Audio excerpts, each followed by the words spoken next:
Pavard est un défenseur expérimenté, 4 ans Bayern, 2 ans à l'Inter. L'arrivée de Pavard change-t-elle le mercato de l'OM à cette question? Au boulot, les gars. 4 chroniqueurs sont pas d'accord. Super duel, on y va. Ça tombe. Bien sûr. Eh oui, ça tombe.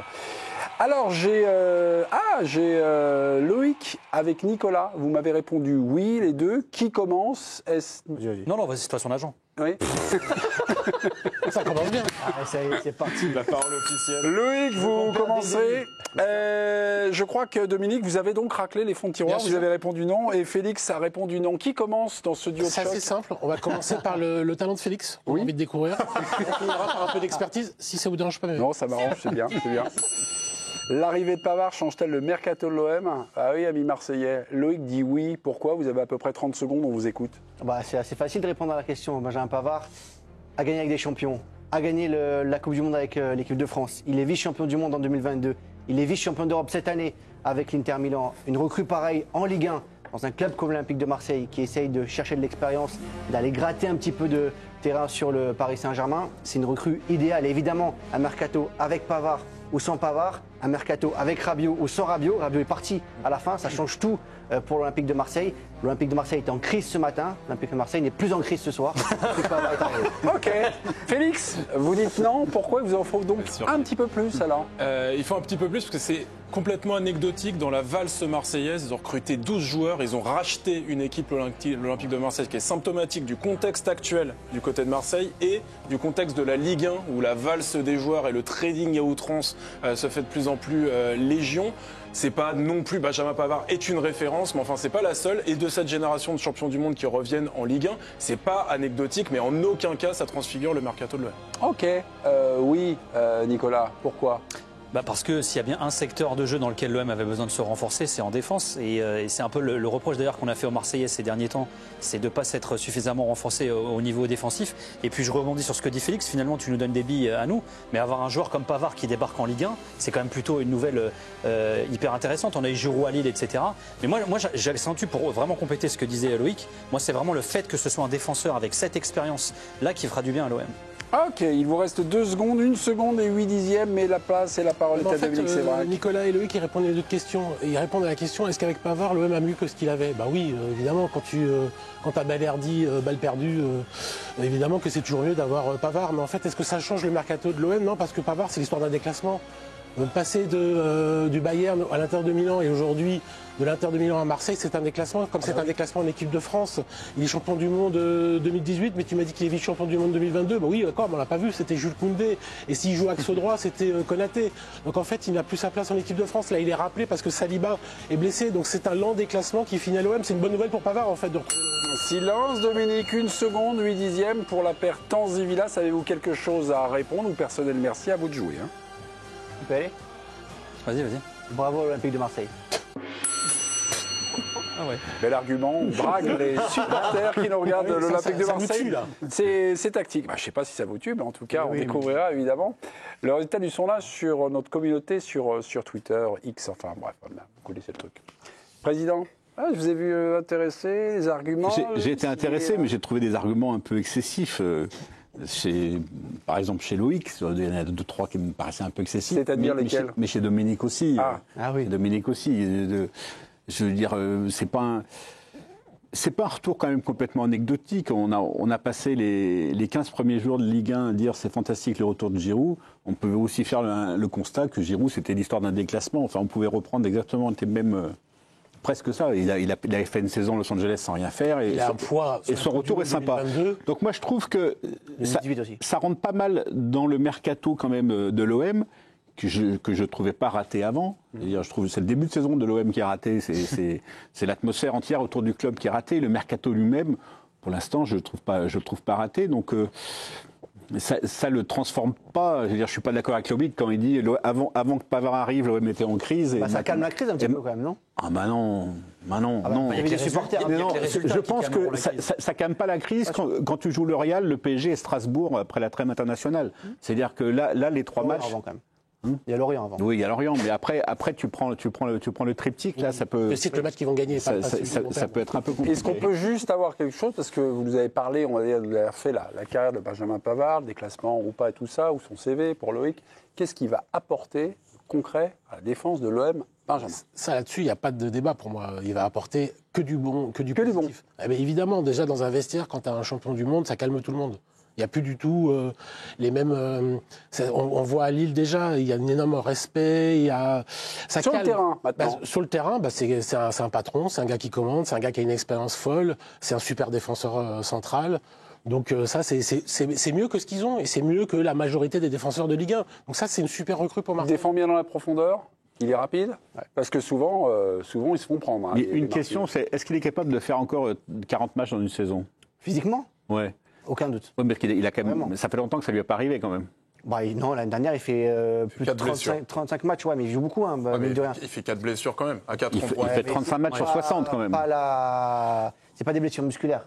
La cheville, par exemple, la dernière. Oui, non, mais, Ouais, mais ça reste tu ça dis que reste des sur blessures. l'usure, machin, tu dis c'est un joueur qui sort de cette saison-là. Alors, la Après, il question, a 29 ans, il n'est pas non plus. C'est pas, la il a pas question, 35 alors déjà ans. le parallèle Giroud-Pavard, il y a quand même quasiment 10 ans d'écart entre les deux larrons. Donc je le trouve.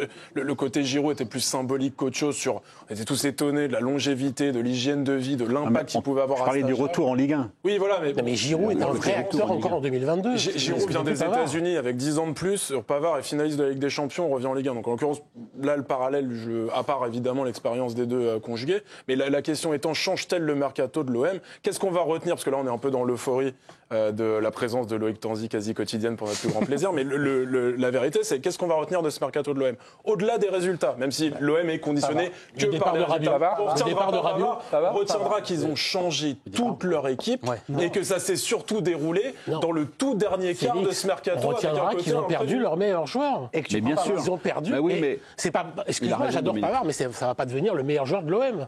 Pourquoi pas? On va dire, déjà, C'est inquiétant, c'est le défenseur le meilleur joueur de je l'OM. pense qu'il marque pas autant les esprits que Rabiot il y a un an. Quand même. Évidemment. C'est pas tout à fait du même ordre. C'est pas la même envergure. Dans ce secteur-là, en finale des champions quand même, là, il y a 3 mois. Oui, mais D'accord, il s'est fait jongler par Il joue pas les demi-finales.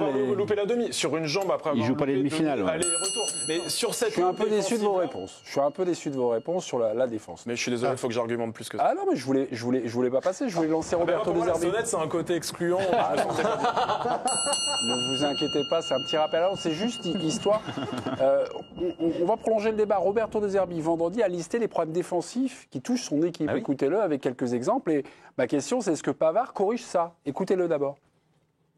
Forse le istruzioni tattiche non stanno funzionando, no? A vedere i gol che prendiamo. Peut-être que mes instructions n'ont pas été bonnes. On doit s'améliorer en défense comme en possession. On doit garder le ballon, être plus courageux comme en préparation contre Aston Villa, qui est plus fort que Paris. Donc on doit être capable de reproduire ce niveau. Les buts encaissés contre Rennes et le PFC sont vraiment bêtes et moches. À Rennes, il y a 2 erreurs, ne pas reculer la ligne de 5-10 mètres, laisser partir un joueur dans le dos de Balerdi. Contre Paris, c'est un mauvais alignement, une erreur de marquage au milieu. On joue haut pour réduire les espaces et récupérer plus haut, ça nous fait marquer, mais on concède aussi. Il faut voir si ça donne plus d'avantages que d'inconvénients. Notre marge de progression est surtout mentale. En fin de match, dans la fatigue ou dans l'incertitude, on perd parfois le fil.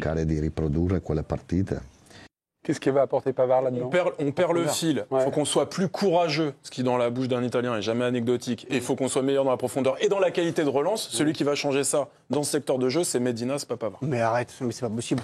Tu l'as vu jouer au moins? C'est pas possible pour dire ça. C'est Medina ou Pavard? Non, mais Pavard, parce que en fait, non, mais tu me dis pas que j'ai pas joué, j'ai pas vu jouer Benjamin Pavard. Tu fais une description de ce qu'il demande et t'ajoutes Medina. Au niveau du profil, c'est pas un joueur. Medina va changer beaucoup plus de choses. C'est pas un joueur qui va changer quoi que ce soit. C'est une question d'alignement. Non, mais surtout en défense, c'est une question d'alignement, d'automatisme, etc. Bon, en revanche, ce que je trouve de plus inquiétant, c'est que j'ai l'impression que les confs de presse de Roberto De Zerbi, c'est des copier-coller. C'est-à-dire que c'est tout le temps le même discours sur le mental, les problèmes tactiques, etc.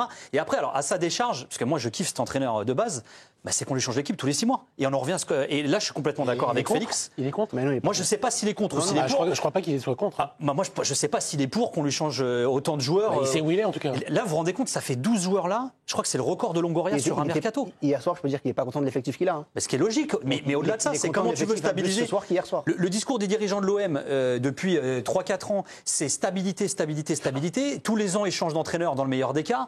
Tous les 6 mois, ils changent un tiers de l'effectif à chaque fois. financier. Je sais très bien qu'il faut que le flux financier tourne tous les ans. Pour quelle raison? Parce qu'on achète des joueurs, on les revend. Quand on achète des joueurs 25, Mais pour quelle raison? on achète Mais arrêtez avec vos questions. Mais non, je ne sais pas. Non, mais pour quelle raison? Non, mais les questions innocentes. Je viens apprendre des choses à bien sûr. Je te fais la garde. Ils achètent à garde sur 5 ans. Et pourquoi? Ils le payent je sais pas pourquoi ils le payent. Pourquoi c'est Ils le le payent- rebondement? ils le payent en 6 fois. Quelle est l'idée derrière? Mais Je pour dois éviter pas de le payer jusqu'à la savoir. fin, ils le vendent. J'ai du mal à me demander. J'ai du mal à Parce que comme savoir. ça, ils n'ont pas payé les joueurs en entier. Leasing, en fait. En gros, on annonce à Garde à 23 millions d'euros, mais jamais Marseille va payer 23 millions d'euros. Parce qu'ils vont le payer en 10 fois ou 6 fois, je ne sais pas combien de fois, Ou jamais. à West Ham. Ouais. Et à la fin, ils vont le vendre au bout de 2 ans et ils auront payé que 2 traites. Et derrière, c'est plus facile. C'est comme ça qu'ils font venir des joueurs. C'est juste un jeu financier. Loïc, j'apprends que le Daily Mail annonce que l'OM aurait tenté Axel Disasi à la fin du mercato. Ça vous est revenu aux oreilles ou pas? Non, c'est possible, mais le Chelsea avait plus aucune solution de prêt. Une fois que Jackson s'était fait au Bayern, Ouais, donc- Chelsea ne pouvait plus prêter à l'étranger. Ok. Pavard, c'est quoi le deal? Non, mais pareil. même Pavard, solution. c'est quoi le deal, Loïc? L'OM et l'Inter ont débuté les négos. J'ai lu ça en début de journée. Autour une option d'achat autour de 15 millions. Mehdi Benatia a appelé le joueur en tout début de journée et Ouais. prêt payant avec option d'achat à 15 millions d'euros. Elle n'est pas obligatoire. Elle n'est pas obligatoire. Au choix du D'accord, joueur ok. et du club. Le salaire de Benjamin Pavard, c'est 5 millions net par saison. 5 millions et demi. Ouais. 5 millions et demi, en plus. Fin Net. de contrat 2028. Ouais, c'est net. Et j'ai regardé les salaires de Ligue 1 la saison dernière dans l'équipe. Le plus haut salaire à l'époque, c'était Hochberg et Rabiot, Feu Rabiot. 6, non? Non, 500 000 brut mensuel. Ouais, c'est ça, 6 annuels. Ouais. Et comment ils ont fait pour s'arranger? Bah, L'Inter paie un peu. Ah, là, ils vont pas ouais, tout payer. ça, Ils vont payer une grosse partie du salaire. L'Inter va payer l'autre partie. Et ensuite, il y a des bonus très importants si jamais l'OM est en Ligue des Champions et si l'OM passe la phase de poule cette année en Ligue des Champions. Il y a 2 bonus en gros dans les salaires qui sont débloqués. Donc, s'il passe la Ligue des Champions, S'il passe les 2, il est au même salaire. Ouais, que mais l'Inter. ils vont faire la gueule. Mais sérieusement, vous trouvez que c'est bien pour sa carrière de passer de l'Inter, de Bayern ça, à c'est la le débat. Faut qu'il joue, là. Vous trouvez que c'est bien le chemin Mais ça, c'est lui Bayern-Inter-Marseille? qui l'a voulu. D'accord, mais tu trouves que c'est bien ça? Mais ce serait pas bien il a pourquoi été titulaire à l'Inter encore, Parce que vous trouvez que le Marseille c'est un peu Non mais là, que l'Inter? non, mais là, il Ouais, n'était pas titulaire. Il n'était pas titulaire à l'Inter. Il y a une Coupe du Monde à la fin de la saison. Tu sais, moi je me souviens, il y a un an quand Rabiot débarque à l'OM, on se dit la même chose. Ouais. Est-ce que Rabiot l'Inter ils ont encore perdu hier. Ok, non mais je te dis pas l'inverse. Ils sont, Mais moi je te dis juste que Rabiot, en tant que joueur de l'OM, il était appelé en équipe de France aussi régulièrement. Je sais pas, moi je pense que ce qu'il faut c'est qu'il joue. Donc Oui, d'accord. il Mais- sera en Ligue des Champions. Combien de temps je sais pas. Mais Il vaut mieux faire 35 matchs à l'OM Mais que non, à mais l'Inter. est-ce que vous comparez aussi, j'ai entendu Giroud, Pogba, tout ça, mais Pogba, il avait plus de club. Giroud, il s'ennuyait comme un rat mort aux États-Unis. Pavard, il était à l'Inter Milan, qui avait fait 2 finales de Ligue des Champions en 2 ans. Je crois que l'OM, je sais pas, peut-être j'ai raté les épisodes, mais je crois pas qu'ils ont fait de Mais finale de Ligue des Champions récemment. c'est lui qui a voulu venir. C'est lui qui a été. D'accord. Il avait quoi d'autre? Au-delà du fait qu'il est voulu- Inter, il avait quoi? Il y c'est un avait bon l'Inter, choix. il y a l'OM, donc Kandji qui il va à arrive. l'OM. Est-ce qu'il y avait d'autres clubs qui lui ont fait la cour? Il y a des Anglais, mais vraiment des pas des gros clubs West Ham, Bournemouth, comme en Italie, l'Atlético en tout début de mercato. Ouais, mais- mais là aujourd'hui, c'était Marseille ou rien. Et il avait peur de la concurrence à Kanji. Physiquement, il est à 100% aujourd'hui. Ah oui, il a joué la première journée de Liga de Syria. L'arrivée de Benjamin Pavard change-t-elle le mercato de l'OM? C'est un oui, c'est un premier duel de Loïc Tanzi associé à Nicolas Villas qui gagne contre Dominique Sévrac et fait exploit, les gars. Ouais, l'OM, c'est puissant sur les réseaux sociaux.